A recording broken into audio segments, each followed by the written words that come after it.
যে নারী রান্না করার সময় তিনটি কাজ করবে ওই নারীর কপাল খুলে যাবে। আল্লাহ পাক রব্বুল আলামিন ওই নারীকে সম্পদশালী বানিয়ে দিবেন। আল্লাহ পাক রব্বুল আলামিন ওই নারীর ঘরে বরকত নাজিল করবেন। ওই নারীর ঘরে আল্লাহ পাক রব্বুল আলামিন রহমত নাজিল করবেন। অনেক মা বোনেরা এখন কিন্তু সংসারের ভিতরে সুখ চান, শান্তি চান, ঘরের ভিতরে রহমত চান, বরকত চান। বিশেষ করে যে সমস্ত নারীরা সংসারে বরকত চান তারা কিন্তু অবশ্যই এই তিনটি কাজ করবেন। দেখবেন আপনার ঘরের ভিতরে শান্তি আসবে এবং আপনার রান্না সুস্বাদু হবে এবং আপনার রান্না যারা খাবে তারাই আপনার প্রশংসা করবে। আমরা অনেকেই কিন্তু নিজের প্রশংসা শুনতে চাই এবং অনেকেই আমরা ঘরের ভিতরে বরকত চাই, রহমত চাই। এজন্য আমরা এই তিনটি কাজ করব। নাম্বার 1, 1 নাম্বার হচ্ছে আপনি যখনই রান্নাঘরে প্রবেশ করবেন তখন আপনি সালাম দিবেন। মনে রাখবেন রান্নাঘরে কিন্তু চুলা আছে।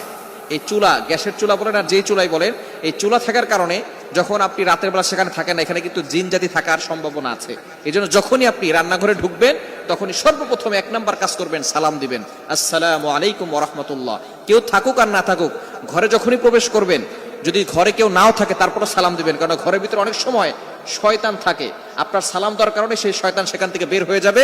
শয়তান আপনার ঘরের ভিতরে আর বসবাস করতে পারবে না, সেখান থেকে শয়তান বের হয়ে যাবে।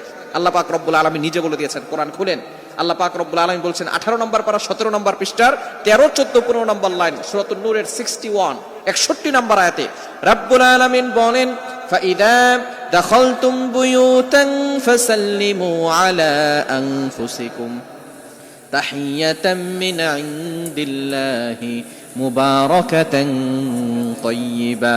যেই ঘরে ঢোকার সময় কোনো ব্যক্তি যদি সালাম দেয়, আল্লাহ পাক রব্বুল আলামিন ওই ঘরের ভিতরে বরকত নাজিল করেন। আল্লাহ পাক রব্বুল আলামিন পবিত্র রিজিক সেখানে দান করেন। এজন্য 1 নম্বরে নারীরা, মা বোনরা যারা রান্নাঘরে যাবেন সর্বপ্রথম সালাম দেওয়ার দরকার আছে না নাই? মা বোনদেরকে এটা শিখিয়ে দিবেন। আপনারা বাসায় গিয়ে মেসেজ পৌঁছে দিবেন, মা বোনরা যারা আছে 1 নম্বরে তারা রান্নাঘরে ঢোকার সময় সালাম দিবে। নাম্বার 2, দ্বিতীয় নাম্বার হচ্ছে প্রতিটি কাজের শুরুতে বিসমিল্লাহ পড়বে।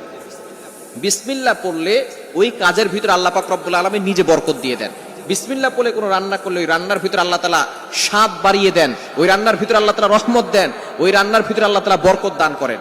কিন্তু বর্তমান আমাদের সমাজের ম্যাক্সিমাম নারীরা রান্না করার সময় ডিজে গান শুনে, রান্না করার সময় হিন্দি গান শুনে, ইংলিশ গান শুনে, তারা ড্যান্স করে আর রান্না বান্না করে, যার কারণে ঘরের ভিতরে কোনো বরকত থাকে না। খবরদার, গান শুনবেন আর রান্না বান্না করবেন আর চিন্তা করবেন ঘরের ভিতরে বরকত নাই কেন।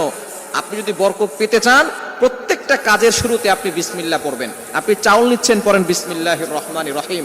চাউল ধৌত করতেছেন, বলেন বিসমিল্লাহির রহমানির রহিম। মাছ কাটতেছেন, বলেন বিসমিল্লাহির রহমানির রহিম।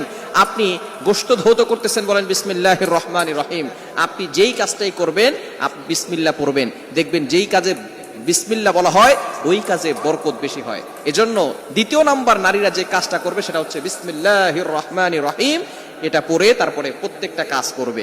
আল্লাহ তাআলা ওই ঘরের ভিতরে বরকত দিবেন, খাবারে বরকত দিবেন এবং খাবারের স্বাদ আল্লাহ তাআলা বাড়িয়ে দিবেন।